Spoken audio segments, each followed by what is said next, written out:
Alright, what's up boys? J'espère que vous allez bien. Petite vidéo là, un petit peu essentielle justement à la stratégie. Là.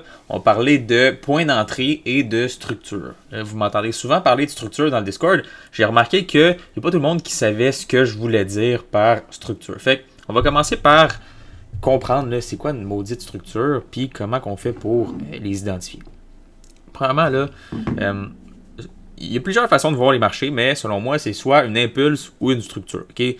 Fait que c'est soit on a une structure, premièrement, là, on va l'identifier. Donc là, on est en 4 heures, il y a des structures en 5 minutes, 1 minute, 4 heures, daily, weekly, bref, il y en a dans toutes les time frames. Fait qu'on commence. Il y a une structure, on va essayer d'identifier les structures en 4 heures, on peut faire sur 15 minutes, bref, vous comprenez. Qu'est-ce que c'est une structure? Ben, sur le 4 heures, là, on va dire la dernière structure, c'est quoi?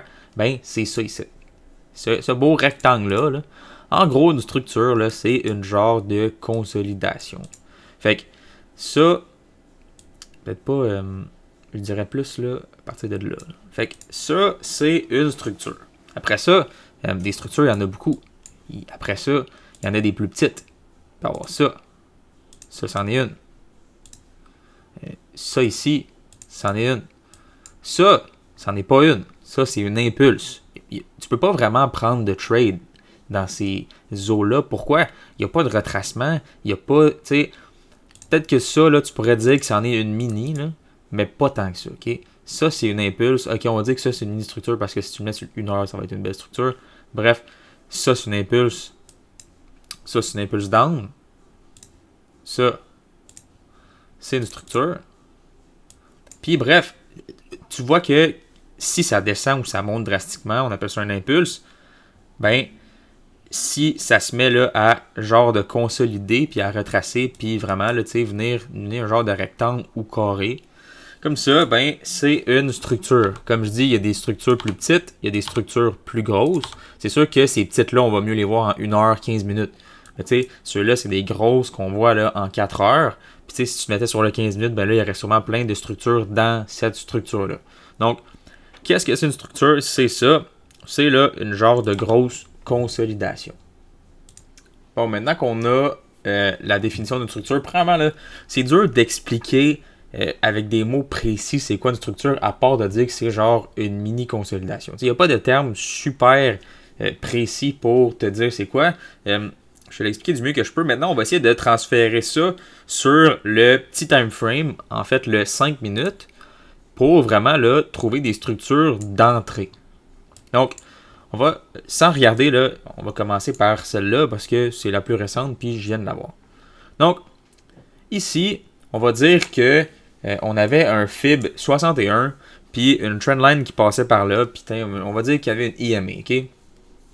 Qu'est-ce que tu fais quand tu arrives à un point d'entrée qui a l'air intéressant? Tu rentres-tu dans ton trade, boom, puis tu mets une stop loss super wide, tu peux. Par contre, tes wins, ton ratio de win versus loss va être beaucoup plus petit que si tu attends une structure puis que tu es capable de te mettre une plus petite stop loss pour le même take profit que tu avais à la base. Donc, au lieu de faire, on va dire, un 1-2, ben, tu vas faire un 1-10. Fait que, ou un 2, non, c'est un 1-10, 1-2, bref. Le risk reward. Fait que, qu'est-ce que tu fais? Ben là, tu vois, ça descend. On va dire que notre niveau là, d'achat, il était là, on va dire qu'il était ici. Fait que ça, là, 24,86, c'est notre niveau d'achat. Maintenant, quand le prix vient toucher, qu'est-ce qu'on fait? On attend. On regarde, on se met sur le 5 minutes. Mettons qu'on était sur le 1 heure ou sur les 15, 20, 30 minutes, peu importe. Tu étais sur le gros time frame. Tu descends sur le plus petit time frame. Donc là, tu es sur le 5 minutes. Qu'est-ce que tu fais? Tu attends une réaction. Donc, première réaction ici. Boum. Après ça, tu regardes. Là, tu as deux options.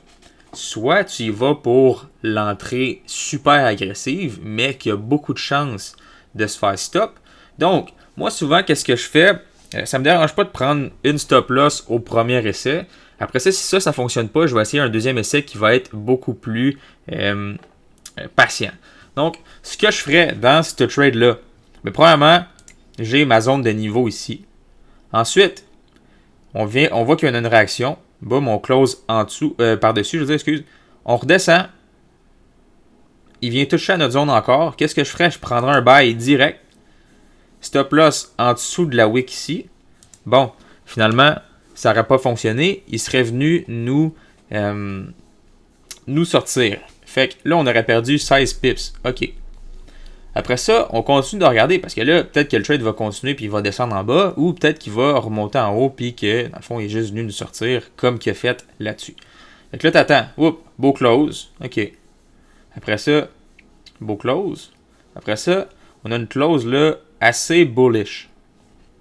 Fait que là, on peut voir là vraiment que on commence là ici, quand on a là 4 chandelles, on a une structure assez là bullish, qu'on a de la réaction sur notre level, puis qu'on veut pas trop aller trader en dessous. Fait que là, qu'est-ce que tu fais? Ben, t'attends pour un genre de pattern de break retest. Dans ce cas-là, le plan initial après le close ici, j'aurais attendu un break de ça. Après ça, un retest de ce gros high-là ici. Mais on a eu encore mieux. On est venu retester notre zone ici. Fait que qu'est-ce que tu peux faire? Le risque va être valide ici. Tu peux prendre un buy là, sur cette chandelle-là, ici. Mettre ton stop ici comme ça. Boum. Tu rentres.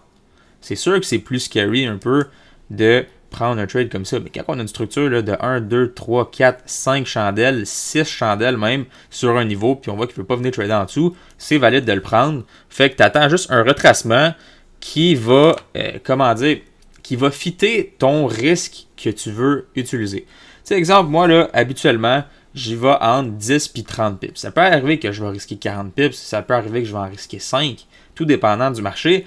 Fait que t'attends, là, tu sais, il n'y aura pas une entrée là-dessus sur le 5 minutes. Tu peux même descendre sur le 1 minute si tu veux vraiment une entrée précise. Moi, je ne vais pas jusqu'à là. Je me laisse sur le 5 minutes. Puis, j'attends vraiment que l'entrée vienne là, respecter mon risque, que ce soit 20 pips, 30 pips. Je regarde.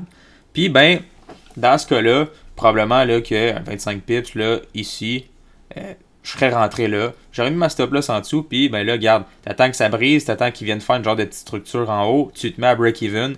Puis, ben, tu attends qu'ils viennent toucher ton take profit. Donc, ça, c'est un exemple de trade. Je pourrais faire là 15 000 breakdowns sur des structures parce qu'il y en a vraiment beaucoup sur le 5 minutes, des trades que j'ai pris. Je pense que c'est ça que je vais faire justement prochainement pour que vous compreniez mieux avec des exemples plus concrets. Mais bref, une structure là, en tant que telle, c'est vraiment juste un amassis de chandelles de 5 minutes qui vont trader là, par-dessus ou sur notre zone d'achat ou de sell. Fait que c'est pas mal ça pour la structure. C'est pas super compliqué. Malheureusement, à expliquer, c'est assez dur parce qu'il n'y a pas de termes super concrets pour expliquer ça.